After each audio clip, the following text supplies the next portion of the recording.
Hi everybody, Geraldine Rose here with my second only rainbow card. You gotta build your skills, right? Hashtag Pride Month.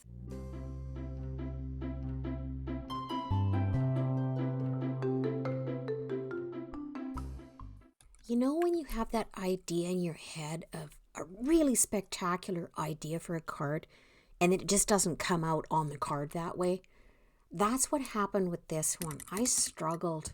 I'm struggling with the voiceover actually too. The all-to-new challenge this week was Radiant Rainbows, as well as the fact that I'm running out of Pride Month. I have to get this thing sent off. I have to stop being such a perfectionist and wanting it to be the best card, because the person it's going to is someone I really admire. She has taught me so much and I really appreciate that.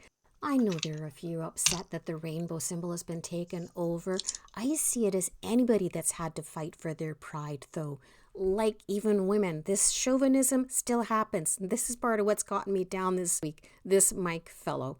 There are just so many things that keep showing up in our online feeds. It seems like we're going back to the dark ages, especially for diversity and equality, and we can't let that happen, which is why I'm going to finish this card. I started out with the all-new Rustic Roses set. I'm using Distress Oxides here on Canson XL watercolor paper. I'm doing that so that I'll be able to put embossing powder with it. I had done a template on copy paper first because I wanted this to be a bunch of roses like you would hand to someone in appreciation. I was going to do each of them in a rainbow color to tie in with the theme that we've got going for this month. The Distress Oxide, you can see that it will take the Wow Clear Matte Dull embossing powder. That'll cause a ridge to be formed, which will help to contain the different colored mediums inside each of those roses. In the center of the rose, the part where that little cluster is, I'm adding some Ranger embossing glaze for each of the colors. It's pretty acknowledged that the red rose has been given the most importance in our society. That's why I stamped it first. I'm going to mask it first. I'll mask all the other ones in turn as I do them. It'll put the red rose as if it is appearing at the forefront. To help ensure that I got them in the right spot, I put their numbers and their colors on both the mask and the copy paper template. You repeat the steps for each layer with the template, the stamping, the embossing, and the masking. And thank goodness we've still got those masks down, because our next step is getting out some watercolor brush markers and putting a watercolor wash in the background. Putting each color down to its matching rose. I'm going to lay it down on a wet section first, and then I'm going to draw it out with a water brush to diffuse it through the background. We'll use a paper towel to dab up those sections that I thought were just a little bit too wet. The Ranger Distress Glaze. This isn't just for envelopes. I'm going to use it for a resist technique with the Altenew, the Sunburst stencil, putting the Distress Glaze just in spots over the background, because I'm going to go in with a secondary wash. That is going to be done with Lindy's Magical Powders. So I have 1 or 2 per color. I'm matching it again, and you can see it goes over top with a deeper color. You see how it's beating off of that Distress Glaze? Super cool. We'll need the stencil taped back down again in the same spot, because of course we're going to go in with something else. It's going to be the Ranger Solar Paste. This will add a different type of shimmery shine, luminescence in the background through that stencil, a little bit of texture. Don't cover everything though. You still want some of those spots to show through. This is going to be the stencil reveal. Always the fun part. Peel it back and yay! It's looking awesome. So once that is dried, we're going to use the waffle flowers and nested rectangles to push it through on the section that I decided was going to be the part that actually looked best for the card. This time, that's the biggest one, the full A2 size. Now, this thing doesn't have enough texture on it. So, I think we need an embossing folder, the dibble dot from Simon Says Stamp.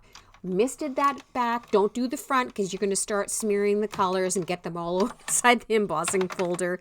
Run it through. Then we're on to the next stage, which is putting some Ranger Distress Spritz Sprays down. Was I on microphone? You are now. That's my wonderful husband. He comes up to check on me while I'm in the creativity cave making a big mess. Speaking of which, splatter with the iridescent shimmer spray. I thought the rounded font from the Sweet Expressions sentiment set would work well with the arches from the stencil and the whole concept of rainbows and their roundedness. That's some black glitter cardstock for the main layer. I'm doing some black ones to bring it up in depth, and also a shimmer vellum for the shadow layer in the back. Now, my die cutting plates are like, they need to be replaced, and I won't do it because I'm hoarding the new ones. If you use a brush, it'll help to get all those little hairs off. I'm gluing together the glitter one on top of the black and the secondary black cardstock behind the vellum. That'll help to hide the glue for the vellum. I'm dipping the first one into Versamark. Then it's going into the Judkins Iridescent Sparkle. So sparkle over top of glitter. I don't stop there. I didn't film this part, but I also added in a couple other ones. I think it was like a clear embossing. I think I might have put some nail polish in there. There was some UT in there as well.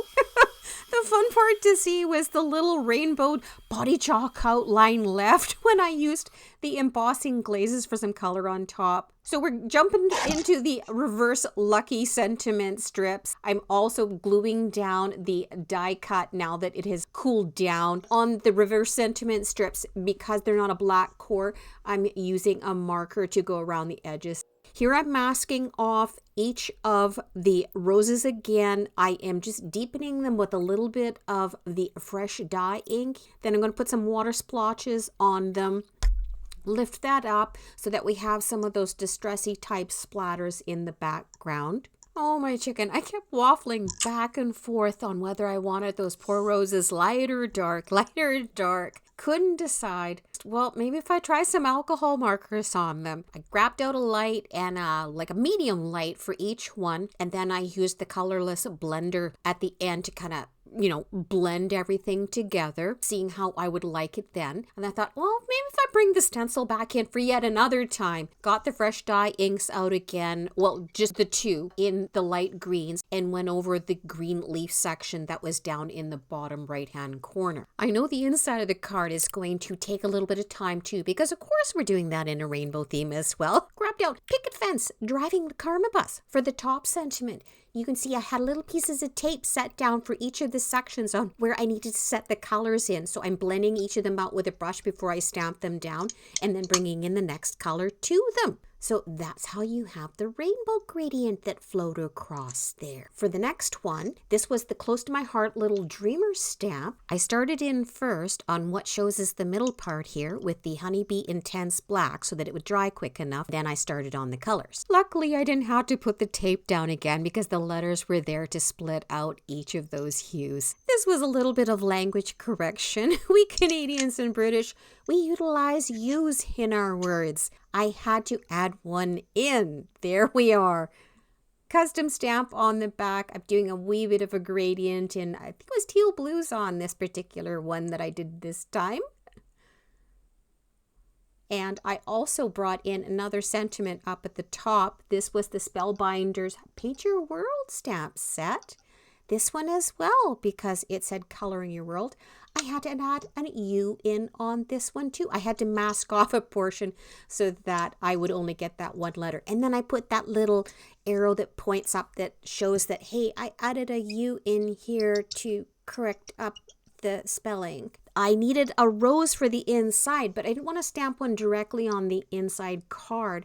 This has got a die set for this particular rustic rose, and I stamped the rose in red and green. I die cut it out, and I put it on the opposite side. So I have to snip off the edges that are hanging over right here.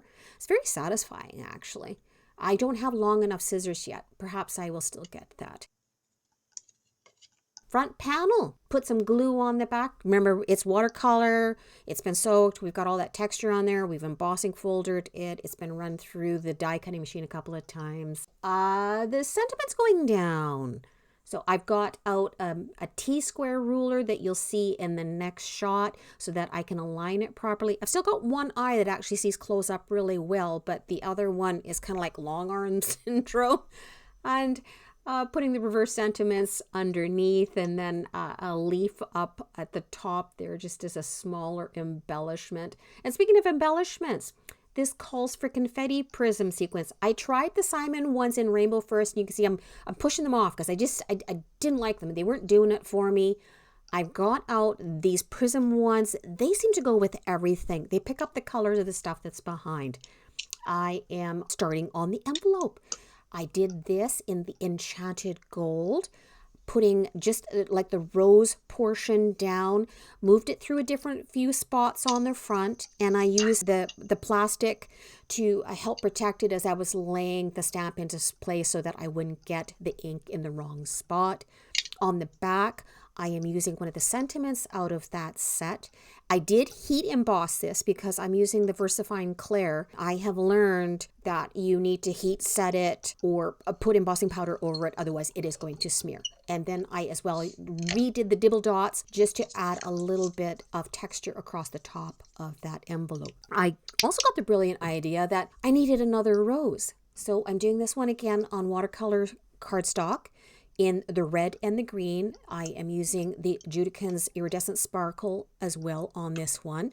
So I've got out the Lindy's Magicals again, and I'm going to try doing this one rainbow because I knew that I wasn't actually putting this envelope through the mail. I knew it was going to be inside a box because there's a rainbow mug that's going with it that I had custom done for this particular lady as well too. So I knew that it would be safe to put this on. It wasn't going to be run through any machinery. I missed filming the next part because it took me some time to write the note for the inside of the card. I put some wax seal on the outside in rainbow colors. Oh, it turned out so pretty. And then I used the little gold pen over top. That's the finished card. It's not fully what I wanted it to be, but it's still pretty neat. And you know, it's the thought that counts, right? Speaking of thoughts, you all be that change that you want to see in the world too. Get out there, just make a mess, create something. Have a good one. Thanks so much for watching. Catch you next time. Bye-bye.